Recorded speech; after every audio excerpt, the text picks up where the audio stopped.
आज हम लेकर आ गए हैं 2022 में रिलीज हुई एक अजीबोगरीब लेकिन मजेदार साइंटिफिक कॉमेडी। ये एक फ्रेंच मूवी है जिसमें ये दिखाया गया है कि आज हम वातावरण को जिस रेट पर हानि पहुंचा रहे हैं ना, उससे फ्यूचर में क्या होगा। और जब फ्यूचर में किसी को पता चलेगा कि ये सब पास्ट के लोगों ने शुरू किया था तो उन पर क्या बीतेगी। और अगर फ्यूचर का कोई इंसान टाइम ट्रेवल कर पाए पास्ट में यानी हमारे प्रेजेंट में आकर, तो वो क्या चेंज करना चाहेगा और क्या वो अपने मिशन में सफल हो पाएगा। यही सब कुछ बहुत ही मजेदार तरीके से दिखाया गया इस वीडियो में, तो एंड तक जरूर देखिए और लाइक एंड शेयर कर दीजिए। तो चलिए देखते हैं ये फ्रेंच मूवी जिसका नाम है the visitor from the future. तो मूवी की शुरुआत में एक न्यूक्लियर पावर प्लांट को दिखाते हैं जहां रिएक्टर के ओवरहीट होने से उस जगह पर बहुत बड़ा ब्लास्ट होने जा रहा है। वहां के वर्कर्स तो डर डर कर भाग रहे होते हैं, लेकिन एक इंटेलिजेंट साइंटिस्ट होता है, वो कहता है अरे सभी वापस आ जाओ यार, मुझे सिर्फ ये बटन दबाना है और सब कुछ ठीक हो जाएगा। बोलते बोलते वो गलत बटन दबा देता है। अब इन्हें भी भागना पड़ेगा, लेकिन दरवाजा नहीं खुल रहा। दरवाजे के नीचे दो बटन होते हैं, एक नीला और एक पीला, पर इन्हें ये भी नहीं पता कि कौन सा दबाना है। इस बात पर दोनों साइंटिस्ट इंकी पिंकी पांकी कर रहे होते हैं और तभी अचानक से न जाने कहां से बिजली की तरह एक आदमी वहां पर लैंड करता है। लैंड करते वो कोई लंबा चौड़ा डायलॉग सुनाता है। साइंटिस्ट को तो सुनाई नहीं देता, वो उसे पास बुलाते हैं। फिर वो पास आकर कहता है कि गलती से भी नीला बटन प्रेस मत करना वरना पूरा प्लांट एक्सप्लोड हो जाएगा और सारे लोग मारे जाएंगे। अच्छा, तुम ये सब कैसे जानते हो? वो कहता है कि मैं फ्यूचर से टाइम ट्रेवल करके आ रहा हूँ, इसलिए सब जानता हूँ। साइंटिस्ट उस पर विश्वास तो नहीं करता और पूछता है कि क्या मैं पीला बटन दबा दूं फिर? और वो कहता है कि अरे पहले इंस्ट्रक्शन तो पढ़ लो। साइंटिस्ट फिर गाइड निकालता है तो उसमें लिखी भाषा उसकी समझ में नहीं आती। इसीलिए मैंने कहा था कि फॉरेनर को काम पे रखकर हमने बहुत बड़ी गलती कर दी। इमरजेंसी इंस्ट्रक्शन मैनुअल को अपनी भाषा में लिखकर चला गया, बताओ अब क्या करें। फिर टाइम ट्रेवलर जिसका नाम फॉक्स है, उससे भी वो भाषा नहीं आती। फॉक्स गायब होकर कुछ ही सेकंड्स में अपने टाइम पीरियड से एक आदमी को ले आता है जो इस भाषा को जानता है, लेकिन फिर पता चलता है कि वो बेचारा बोल नहीं सकता। ओ ये क्या मुसीबत हो गई यार। इसी टेंशन के बीच फॉक्स फिर गायब होकर फिर लौट आता है। साइंटिस्ट पूछता है कि अरे कहाँ गायब हो जा रहे हो बार बार? अब वो कहता है कि मैं फ्यूचर जाकर ये भाषा सीख कर आया हूँ, अब दिखाओ जरा मुझे वो इंस्ट्रक्शन मैनुअल। फिर मैनुअल पढ़कर वो जल्दी से कहता है कि पीला बटन दबाओ। तब फॉक्स की वॉच का लाइट चमकने लगता है और वहाँ पर दो और आदमी प्रकट होते हैं जो खुद को टाइम ब्रिगेड बताते हैं। और ये टाइम ब्रिगेड फॉक्स को पकड़ने की कोशिश कर रहे हैं, लेकिन ऐन वक्त पर फॉक्स अपने कुछ बटन्स को प्रेस करके वहाँ से हो जाता है गायब। अब टाइम ब्रिगेड साइंटिस्ट को बताते हैं कि उसकी बात का विश्वास मत करो, तुरंत नीला बटन प्रेस कर दो। साइंटिस्ट प्रेस करना चाहता है तो वो उसको रोक कर कहते हैं कि जैसे ही हम गायब हो जाएं उसके अगले सेकंड तुम नीला बटन प्रेस करना अभी मत करो। कहकर वो गायब हो जाते हैं और इन पर विश्वास करके साइंटिस्ट नीला बटन प्रेस कर देता है और प्लांट हो जाता है एक्सप्लोड। पूरा टाउन एक ही सेकंड में नष्ट हो जाता है। और यहाँ मूवी का title the visitor from the future डालकर होती है मूवी शुरू। कट करके दिखाते हैं कि एक जगह पर तीन लोग बैठकर न्यूज़पेपर पढ़ रहे होते हैं कि इस ब्लास्ट में कई हजार लोगों की जान चली गई और इसका कारण था जोमेको नाम की एक कंपनी का मालिक गिलबर्ट। उसने ऐलान किया था कि इस न्यूक्लियर प्लांट के आने से कई हजार लोगों को रोजगार मिलेगा और इस पूरे टाउन की आर्थिक स्थिति पर बहुत सुधार हो जाएगा। लेकिन उसने किसी को ये नहीं बताया कि इस न्यूक्लियर प्लांट की टेक्नोलॉजी बहुत ही पुरानी है और प्लांट में सेफ्टी का जरा भी इंतजाम नहीं है। एक प्रेस मीट के दौरान सभी गिलबर्ट से सवाल पूछ रहे होते हैं, लेकिन एक लड़की उठकर इस प्लांट को बनाने के खिलाफ आवाज उठाती है। गिलबर्ट कहता है कि ये तो प्रेस रिपोर्टर नहीं, इसे अंदर किसने अलाउ किया है? कहकर वो उसको बाहर का दरवाजा दिखा देता है। इस लड़की का नाम है एलिस। उसके दो फ्रेंड्स इस बात की वीडियो बनाने लग जाते हैं तो उन दोनों को भी एलिस के साथ अरेस्ट कर लिया जाता है और इनका कैमरा छीन लिया जाता है। अब वो लोगों को कैसे समझाएंगे कि न्यूक्लियर प्लांट के क्या खतरे हैं? तभी एलिस का फ्रेंड कहता है कि कैमरा तो छीन लिया है तो क्या हुआ, मेमोरी कार्ड तो मैंने उस जगह पर घुसा लिया है जहाँ कोई चेक भी नहीं कर सकता। एलिस की दूसरी फ्रेंड उसे भूख हड़ताल करने को कहती है ताकि मीडिया इस मुद्दे को अहमियत दे दे, लेकिन एलिस नहीं मानती। तभी पुलिस वाले एलिस की हथकड़ी खोल देते हैं और कहते हैं तुम्हारे पापा तुम्हें लेने आए हैं। दरअसल एलिस का पापा ही गिलबर्ट है जो इस न्यूक्लियर प्लांट को बनाने वाला है। रास्ते में गिलबर्ट एलिस को डांटता है कि तुम एकदम अपनी माँ पर गई हो, वो तुम्हें पैदा करके खुद तो चल बसी, लेकिन अब तुम मेरा सर खा रही हो यहाँ पर। अपनी माँ के बारे में अनाप शनाप बातें सुनकर एलिस को बड़ा गुस्सा आता है और वो बीच रास्ते में उतर जाती है। फिर वो एक पब्लिक फोन से अपने फ्रेंड्स को कॉल करके कहती है कि उस वीडियो को फिलहाल रिलीज मत करो, जब मैं कहूँगी तब करना। वो भी कहते हैं कि ठीक है। वो कहते हैं कि तुम ठहरी इतने पावरफुल बाप की बेटी, अगर प्रोटेस्ट करना तुम्हारी हॉबी है तो अभी के अभी हमसे अलग हो जाओ। सच्ची लगन के साथ तुम हमारे साथ स्ट्रगल करने को तैयार हो तो फिर आना हमारे पास, वरना अपने बाप के पास वापस चले जाओ। एलिस कहती है यार मैं सच में लड़ना चाहती हूँ क्योंकि मैं जानती हूँ कि ये न्यूक्लियर पावर प्लांट कितना खतरनाक हो सकता है, लेकिन मेरी समझ में नहीं आता कि मैं अब करूँ क्या। वो भी कह देते हैं कि तुम अपने बाप के कंप्यूटर से सारा डाटा इरेज कर दो, और क्या करना है तुम्हें, कुछ भी नहीं। एलिस आधी रात को अपने पापा के लैपटॉप को निकालने जाती है, लेकिन वहाँ पहले से कोई मौजूद होता है और वो भी लैपटॉप लेने आया था। ये तो टाइम ट्रेवलर फॉक्स है। वो एलिस से कहता है कि मुझे तुमसे एक इंपॉर्टेंट बात कहनी है, प्लीज सुनो। लेकिन एलिस उसे बोलने ही नहीं देती और झट से उसके सर पर बियर बोतल मार देती है। आवाज को सुनकर गिलबर्ट नीचे आता है तो फॉक्स को बेहोश देखकर एलिस से पूछता है ये कौन है बेटी, दिखने में तो एकदम भिखारी लगता है, कहाँ से आए यहाँ? एलिस कहती है ये आपका लैपटॉप चुराने के लिए आया था। अच्छा, लेकिन तुम यहाँ पर क्या लेने आई थी? एलिस कुछ ठीक से बता नहीं पाती तो गिलबर्ट पूछता है अच्छा सुबह वाली बात के लिए सॉरी कहने आई थी क्या? एलिस भी झट से हाँ कर देती है। फिर गिलबर्ट पुलिस को कॉल करना चाहता है और तभी फॉक्स की वॉच की लाइट जलने लग जाती है और बिजली की तरह 3 लोग आसमान में एक टाइम पोर्टल के जरिए टपक पड़ते हैं। ये दोस्तों टाइम ब्रिगेड वाले हैं जो शुरुआत में से पकड़ने आए थे। इनमें से एक लेडी ऑफिसर है जिसका नाम है बेला, दूसरे का नाम है मैथ्यू और तीसरे का है विक्टर। मैथ्यू कहता है कि देखो निहत्थे पे गोली मत चलाओ, लेकिन बाकी 2 लोग नहीं मानते और फॉक्स को शूट करने के लिए तैयार हो जाते हैं। फॉक्स गिलबर्ट से कहता है कि अगर तुमने ये न्यूक्लियर पावर प्लांट बनाया तो बहुत बुरा होगा। वो न्यूक्लियर प्लांट के बुरे इफेक्ट्स के बारे में बताने वाला होता है कि अचानक बेला उसको शूट कर देती है, पर खुशकिस्मती से बुलेट फ्लावर पॉट को लग जाती है। इसी बीच फॉक्स किसी तरह एलिस के पैर पर हाथ रखकर अपने हाथ का बटन प्रेस करता है और तीनों गायब हो जाते हैं। टाइम ब्रिगेड भी परेशान होती है कि हर बार ये किसी तरह मिस हो ही जाता है, अब हम बॉस को क्या जवाब देंगे। दरअसल फॉक्स एलिस और गिलबर्ट को लेकर अपने अड्डे पे आ गया है, जहाँ शुरुआत में 3 लोगों को एक राउंड टेबल पर बैठे हुए दिखाया गया था। वहीं तभी एक आदमी मास्क पहनकर अंदर आता है तो एलिस उसके मुंह पे किक करके वहाँ से बचने की कोशिश करती है, लेकिन वो देखती है कि वो एक ऊंची चट्टान पर है और उसके सामने पूरी दुनिया मिट चुकी है। ये देखकर वो बेहोश होकर गिरने वाली होती है कि एक मास्क वाला उसको पकड़ लेता है। दूसरी ओर टाइम ब्रिगेड अपने अड्डे पे पहुंच जाते हैं। वहाँ इनकी बॉस पूछती है कि इस बार फॉक्स को क्यों नहीं पकड़ा तुमने। तभी बॉस का असिस्टेंट बताता है कि इस बार भी ये लोग खाली हाथ लौटे हैं। विक्टर कहता है कि बेला ने शूट किया था, लेकिन मैथ्यू ने गन हिला दी और फॉक्स बच गया। फिर बॉस मैथ्यू से पूछती है कि तुमने ऐसा किया क्यों। मैथ्यू कहता है कि बॉस फॉक्स बेचारा निहत्था खड़ा था, उसे शूट करना हमारा मिशन नहीं है, हमें तो वो जिंदा चाहिए ना। लेकिन बॉस उसे समझाती है कि फॉक्स बहुत ही खतरनाक इंसान है, क्योंकि वो और उसके 2 साथी मिलकर हमेशा टाइम ट्रेवल करते रहते हैं। इससे अलग अलग टाइम्स की लाइंस के बीच ब्रिज टूट जाएगा और यूनिवर्स का संतुलन बिगड़ जाएगा। बॉस आगे कहती है कि अब से तुम्हारी टीम का लीडर मैथ्यू है, बेला नहीं। अगली बार फॉक्स मिस नहीं होना चाहिए, समझे। ये सुनकर मैथ्यू गुस्से में वहाँ से निकल जाता है। बॉस बेला से कहती है कि गिलबर्ट को उसकी असली टाइमलाइन में पहुंचाना तुम्हारा काम है। तभी असिस्टेंट कहता है कि सिर्फ गिलबर्ट ही नहीं, फॉक्स उसकी बेटी एलिस को भी किडनैप करके लेकर गया है। यहाँ दिखाते हैं तो एलिस एक गंदे कमरे में बंद होती है। वो दीवार पर लगे पोस्टर्स को पढ़ती है तो दीवार के होल से उसे गिलबर्ट दिखता है। लगता है वो दूसरे कमरे में पड़ा हुआ है। वो कहता है कि बेटी मुझे तो ये लोग टेररिस्ट लगते हैं, हमें किसी तरह यहाँ से बच निकलना होगा। तभी दरवाजे पर फॉक्स का एक साथी आता है जिसका नाम रॉजर है। वो कहता है मैंने तुम्हारी बातें सुन ली है, तुम लोग बचने की कोशिश बिल्कुल भी मत करना। कहकर वो एलिस को खाना देता है। एलिस तो नाक बंद कर लेती है कि ये भी कोई खाना है। रॉजर कहता है कि तुम 21st सेंचुरी से बाहर निकलो, क्योंकि ये फ्यूचर है और फ्यूचर में हम लोग ऐसा ही खाना खा रहे हैं। मैं भी 21st सेंचुरी का हूँ, लेकिन फ्यूचर में आने के बाद मुझे ये पता चला कि हमने प्रकृति के साथ बहुत बुरा बर्ताव किया था, उसी की वजह से ऐसा फ्यूचर बना है, समझे तुम। अगर तुम लोग वापस अपने टाइम में जाना चाहते हो तो फॉक्स से बात करो, वही सब कुछ कर सकता है। वो फॉक्स के पास जाते हैं तो आराम से मस्त कॉफी पी रहा होता है और कहता है अगर वापस जाने की इतनी जल्दी है तो वो रहा दरवाजा, निकलो बाहर। गिलबर्ट और एलिस दरवाजे पर जाते हैं तो चिल्ला देते हैं क्योंकि वहाँ सभी ज़ॉम्बीज होते हैं। फॉक्स बताता है कि यही फ्यूचर है, यहाँ ज्यादातर लोग ज़ॉम्बी बन चुके हैं। तभी फॉक्स का दूसरा साथी फेरी आता है। वो बताना शुरू करता है कि लोग ज़ॉम्बी कैसे बने। वो गिलबर्ट को एक वीडियो दिखाता है जिसमें गिलबर्ट के न्यूक्लियर प्लांट के बनने के 70 साल बाद का वक्त दिखाया जाता है। उस वक्त न्यूक्लियर रिएक्टर फट गया और इतना खतरनाक रेडिएशन फैला कि धरती का विनाश शुरू हो गया। गिलबर्ट कहता है कि तुम लोग तो ऐसे बोल रहे हो जैसे मैंने ही ब्लास्ट करवाया। मुझे कम बजट में एक पावर प्लांट बनाने की जिम्मेदारी दी गई और मैंने ये प्लांट बनाया। 70 साल बाद वो ब्लास्ट हो गया तो मैं क्या कर सकता हूँ। वो कहते हैं कि अपने बिजनेस और प्रॉफिट के लिए आपने जो काम किए हैं उसी की वजह से फ्यूचर ऐसा हो गया। फ्यूचर जनरेशन की जिंदगी खराब करके रख दिया आपने। गिलबर्ट कहता है कि मैं ये कैसे मान लूं कि तुम लोग फ्यूचर से हो,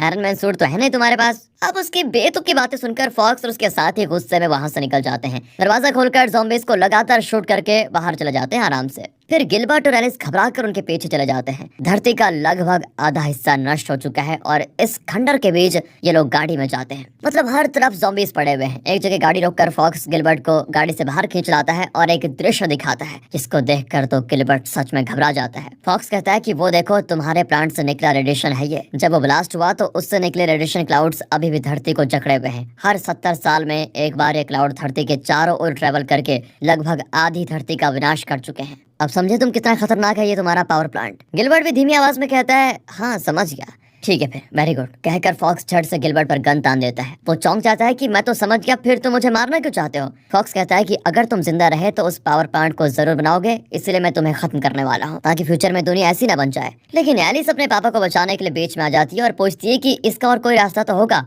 फॉक्स कहता है एक रास्ता था, गिलबर्ट के लैपटॉप का डेटा इरेज कर देते तो न्यूक्लियर पावर प्लांट नहीं बनता, लेकिन तुमने मेरे सर पर बियर बोतल मारकर सब कुछ बर्बाद कर दिया। अचानक गिलबर्ट बेहोश हो जाता है। फॉक्स सोचता है कि बेहोश आदमी को शूट करना ठीक नहीं होगा, बाद में करूंगा। अब फेरी कहता है कि यार अगर इस आदमी को वापस टाइमलाइन में भेज दिया गया तो टाइम ब्रिगेड इससे वो न्यूक्लियर पावर प्लांट जरूर बनवाएंगे और फिर इस दुनिया का मिटना निश्चित है। लेकिन अगर हम इसके दिमाग को जरा मैनिपुलेट करें तो टाइम ब्रिगेड चाहे जितनी भी कोशिश क्यों ना कर ले, इसे पावर प्लांट बनाने के लिए मजबूर नहीं कर पाएंगे। फॉक्स भी मान जाता है और वे गिलबर्ट और एलिस को उनके टाइमलाइन में लेकर जा रहे होते हैं और तभी टाइम ब्रिगेड अपना टाइम पोर्टल खोलकर फॉक्स के अड्डे में घुस जाते हैं। वहाँ पर एक आदमी ठेला लेकर जा रहा होता है और इन्हें देखते ही वो दूसरी दिशा में जाने लग जाता है। ये लोग झट से उसके पैर पर शूट कर देते हैं। फिर उसको एक फोटो दिखाकर पूछते हैं कि क्या तुमने इन तीनों को कहीं देखा है। वो कहता है कि बेवकूफों, अगर पहले पूछते तो बता देता, शूट करने की क्या जरूरत थी। ठीक है बताओ, क्या इनको देखा है तुमने। वो कहता है कि अभी तो मैं नहीं बताऊंगा क्योंकि तुमने मुझे शूट कर दिया है ना। लेकिन वो कहते हैं कि अगर नहीं बताया ना तो वहाँ शूट करेंगे जहाँ तुमने सोचा भी नहीं होगा। फिर वो डर के मारे सारी चीजें बता देता है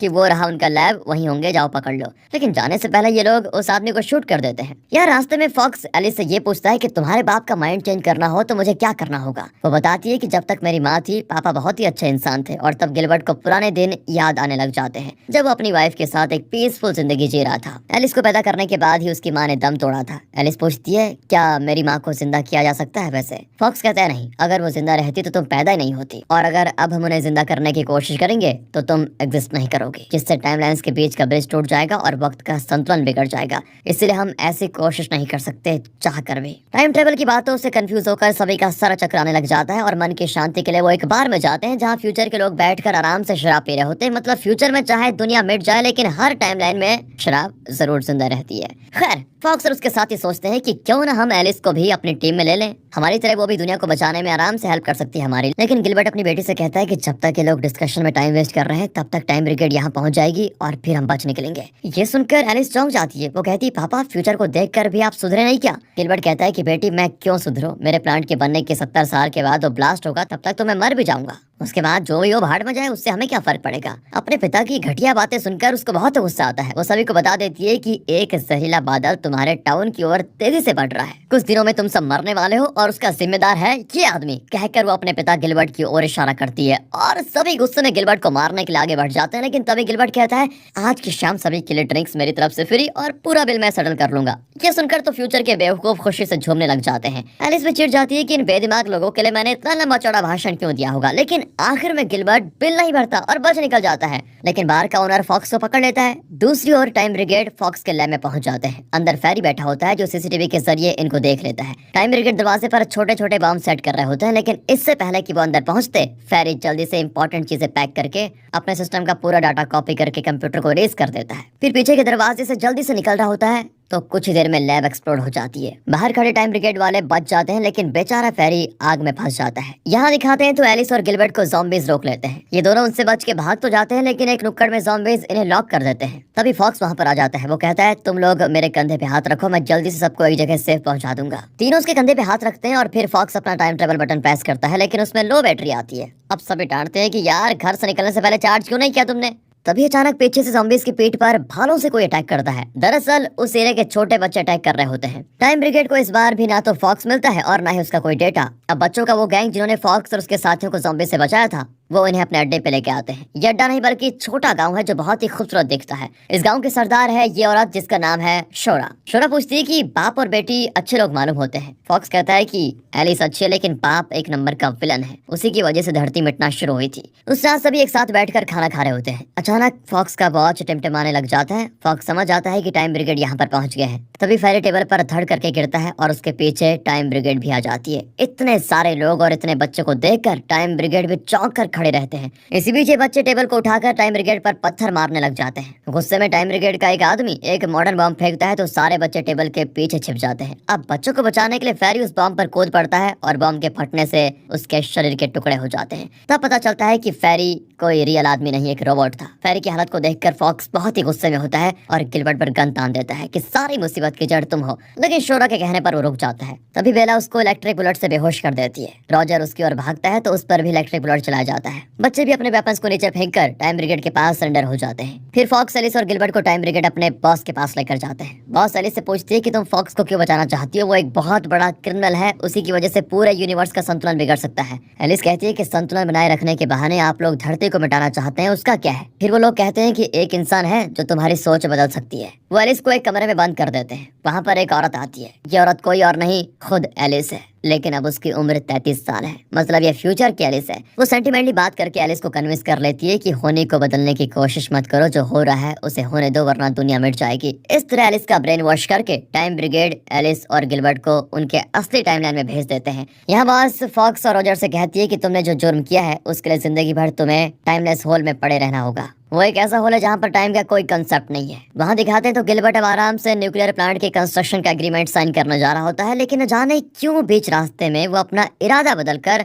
वापस घर आ जाता है। अब ये देखकर टाइम ब्रिगेड चौंक जाता है। एलिस पूछती है कि मीटिंग इतनी जल्दी खत्म कैसे हो गई। गिलबर्ट कहता है कि आज अगर तुम्हारी माँ होती तो इस न्यूक्लियर प्लांट को लगाने के लिए कभी नहीं मानती। आज वो भले ही जिंदा नहीं है, लेकिन वो मेरे लिए जितनी इंपॉर्टेंट थी उतनी ही इंपॉर्टेंट तुम हो बेटी, इसलिए मैं वो प्लांट कभी नहीं लगाऊंगा। और ये सुनकर एलिस खुशी से अपने पापा को सीने से लगा लेती है। यहाँ ये बॉस परेशान है कि लास्ट मोमेंट में गिलबर्ट के माइंड में ये बदलाव आया कैसे आखिर। फिर वो अपनी टीम से कहती है कि जल्दी कुछ ऐसा करो जिससे गिलबर्ट न्यूक्लियर पावर प्लांट का एग्रीमेंट साइन कर दे। अगर वो नहीं मानता तो उसकी बेटी को खत्म कर दो। ये सुनकर तो बेला चौंक जाती है और बॉस को बताती है कि ये तो हमारे रूल्स के अगेंस्ट है। बॉस भी चिढ़ जाती है कि अच्छा अब तुम मुझे रूल्स सिखाओगी, आज से तुम टीम लीडर नहीं हो, विक्टर इस टीम का लीडर होगा। यहाँ फ्यूचर में दिखाते हैं कि रेडिएशन क्लाउड्स तेजी से शोरा के गांव की ओर आ रहे हैं। फेरी के बिखरे पड़े पार्ट्स को जोड़कर बच्चों ने उसको ठीक कर दिया होता है और प्रेजेंट में मैथ्यू और विक्टर गिलबर्ट को पकड़ कर लेकर आ जाते हैं। यहाँ बेला और बॉस का असिस्टेंट फॉक्स और रॉजर को टाइमलेस होल के पास लेकर आ जाते हैं। असिस्टेंट रिमोट से उसका दरवाजा खोलता है, लेकिन बेला असिस्टेंट को